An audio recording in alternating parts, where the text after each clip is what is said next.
গাজায় শান্তি ফেরাতে চুক্তি সই করলেন ডোনাল্ড ট্রাম্প সহ বিশ্বের বিভিন্ন নেতারা। মিশরের এই সম্মেলনে অংশ নেন জর্ডানের বাদশাহ দ্বিতীয় আবদুল্লাহ। সম্মেলনে যাওয়ার পূর্বে তিনি জানান, ফিলিস্তিনি রাষ্ট্র গঠন ছাড়া মধ্যপ্রাচ্যের অস্তিত্ব সম্ভব না। বিবিসিকে দেওয়া এক সাক্ষাৎকারে তিনি এমন মন্তব্য করেন। ফিলিস্তিনের শান্তি প্রতিষ্ঠা নিয়ে সাক্ষাৎকারে বাদশাহ আবদুল্লাহ বলেন, ফিলিস্তিনকে রাষ্ট্র হিসেবে গঠন না করা হলে ইসরায়েল ও ফিলিস্তিনের নাগরিকদের ভবিষ্যতের জন্য এটি ক্ষতিকর। একই সঙ্গে ধ্বংস হয়ে যাবে মধ্যপ্রাচ্য।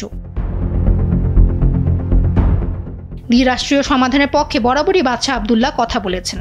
তিনি জানান, ইসরায়েলের পাশাপাশি পশ্চিম তীর এবং স্বাধীন ফিলিস্তিনি রাষ্ট্র গঠনই এই পরিস্থিতির একমাত্র সমাধান। বর্তমান ইসরায়েলি সরকার বারবার দ্বিরাষ্ট্র সমাধান প্রত্যাখ্যান করেছেন। গত মাসে জাতিসংঘের সাধারণ অধিবেশনে এই প্রস্তাবের তীব্র বিরোধিতা করেছিলেন ইসরায়েলের প্রধানমন্ত্রী বেনিয়ামিন নেতানিয়াহু।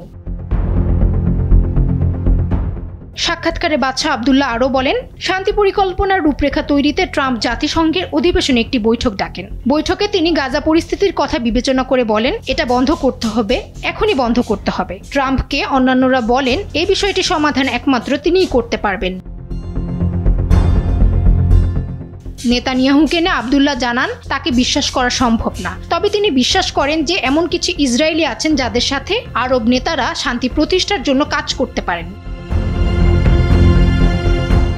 জীবদ্দশায় ফিলিস্তিনি রাষ্ট্রসহ একটি চূড়ান্ত শান্তি চুক্তি দেখতে পাবেন, এটি বিশ্বাস করেন কিনা এমন প্রশ্নের উত্তরে তিনি বলেন, ফিলিস্তিনে শান্তি প্রতিষ্ঠা করাই একমাত্র সমাধান। অনেক সময় পার হয়ে গেছে, ফিলিস্তিনে শান্তি আনা ছাড়া আর কোনো উপায় নেই। হামাস নিয়ন্ত্রিত ভূখণ্ডের স্বাস্থ্য মন্ত্রণালয়ের কর্মকর্তারা বলছে, 2023 সালের 7 অক্টোবর থেকে গাজায় ইসরায়েলি সেনাবাহিনীর হাতে এখন পর্যন্ত 67,000-এরও বেশি মানুষ নিহত হয়েছেন। ইতিহাস তেমন আশা না দিলেও যুদ্ধ বন্ধ করে শান্তি স্থাপন করাই হচ্ছে প্রকৃত সম্ভাবনার মুহূর্ত। এমন কথা বলেই নিজের সাক্ষাৎকার সম্পন্ন করেন বাদশাহ আবদুল্লাহ। ফামিহা সুহরাওয়ার্দী, সময়ের আলো।